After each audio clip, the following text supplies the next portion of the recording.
Bonjour. Le phénomène de mondialisation repose souvent sur l'étude des quantités échangées entre les pays. Or, pour bien le cerner, il est également nécessaire d'en comprendre ses caractéristiques intrinsèques. Dans cette vidéo, nous ferons une présentation stylisée du commerce international.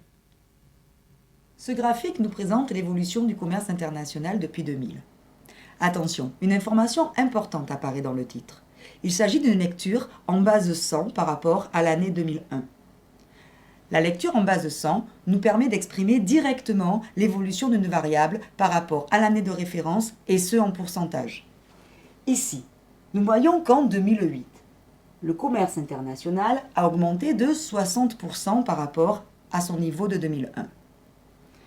Remarquons sur ce graphique une tendance longue. L'augmentation des échanges internationaux entre 2001 et 2008.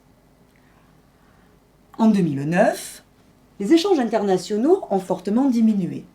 Ceci s'explique par la crise économique mondiale des subprimes qui a affecté directement le niveau des échanges. Or, nous remarquons qu'immédiatement, la tendance est repartie à la hausse.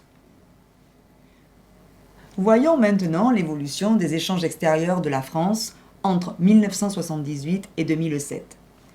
Ce graphique nous présente l'évolution des importations sur la courbe de rouge et celle des exportations sur la courbe bleue. Depuis la fin des années 90, l'évolution des échanges internationaux suit la tendance mondiale, à savoir une augmentation croissante et régulière. Ce graphique met en évidence une deuxième ordonnée sur l'axe de droite, ce qui nous permet de superposer au graphique initial la courbe du solde commercial. La deuxième ordonnée a d'ailleurs une échelle différente de la première, pour bien insister sur cette évolution. À partir du début des années 2000, on remarque que le solde commercial de la France devient négatif. À la fin des années 2000, le commerce mondial reste très polarisé. À la traditionnelle triade composée de l'Europe, de l'Amérique du Nord et du Japon, il faut aujourd'hui compter sur de nouveaux acteurs provenant des pays d'Asie et de l'Océanie qui à eux seuls réalisent plus d'un quart des échanges internationaux. On comprend aisément que l'on puisse échanger des biens en tout genre, mais comment peut-on échanger des services ? La délocalisation des plateformes téléphoniques en Inde ou au Maroc est un bon exemple de l'échange de services.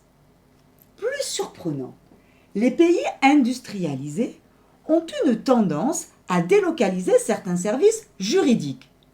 Ils font appel à des avocats situés à Bombay pour leur déléguer des tâches très routinières, comme par exemple la relecture ou la mise en forme d'un contrat. Plus un pays échange et plus il est ouvert sur l'extérieur. On parle alors d'ouverture. On peut étudier le taux d'ouverture mondial. Comment calcule-t-on le taux d'ouverture ?